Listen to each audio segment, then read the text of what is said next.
এই বিড়াল ভুল করে ভাল্লুকের না করিয়ে দেয়। भारी मिस्टेक हो गया सर। এবার ভাল্লুক রেগে গিয়ে বিড়ালকে মারার জন্য তাড়া করে।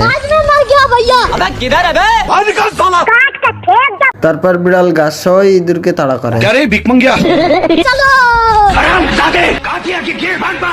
কিন্তু বিড়াল হোঁচট খেয়ে পানিতে পড়ে। दुख का खत्म नहीं होता बे। আর একে দেখতেই কুমির হাজির হয়।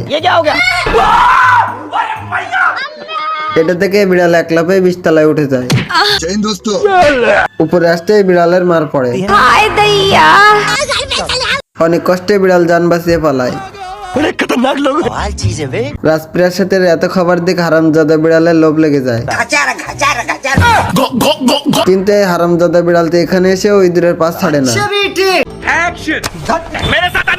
আর এদিকে এই হারামজাদাদের লড়াইয়ের কারণে সব খাবারই নষ্ট হয়ে যায়।